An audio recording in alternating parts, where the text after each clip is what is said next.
The old shoemaker sighed. Since the shoe factory had been built, nobody came to his shop to buy his handmade shoes anymore.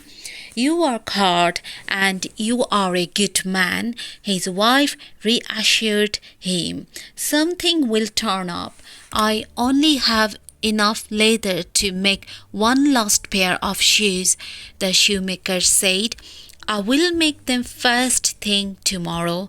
He went inside and laid the cut-out leather on his workbench, ready for the morning. Then he and his wife went off to bed.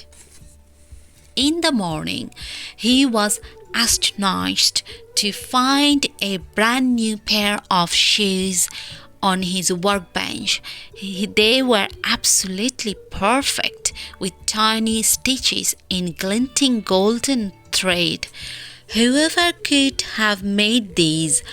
The old shoemaker wondered. It's the finest work I have ever seen.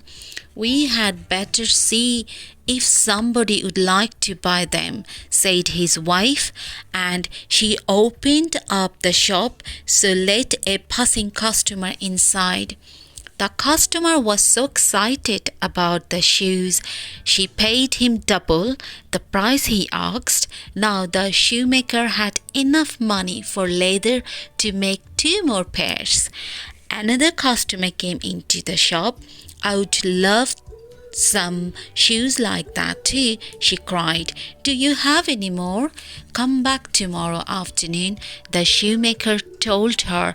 I can buy the leather and cut it out today, he thought. As they closed the shop, he said to his wife, I wonder if whoever made those shoes will come again. Why don't we wait and see? She replied.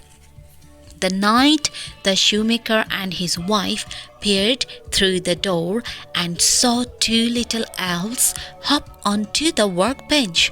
They cut and sewed and hammered away, whistling as they worked and made 2 new perfect pair of shoes.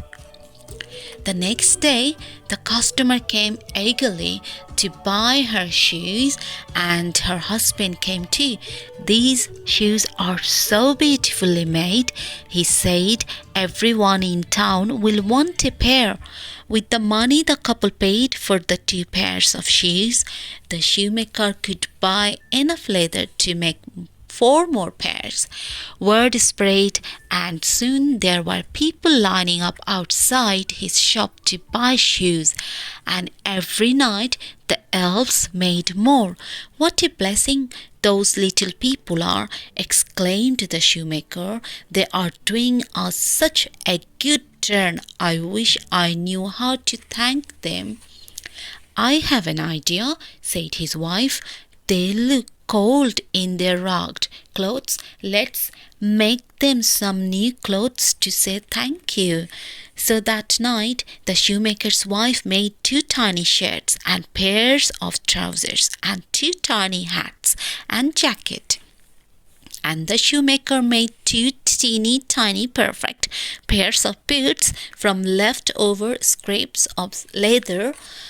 The next morning, the little elves were delighted. When they found the new suits of clothes, they put them on immediately and danced all the way out of the shop. They leaped for joy. As for the shoemaker, he never ever saw them again, but he was forever grateful for their help.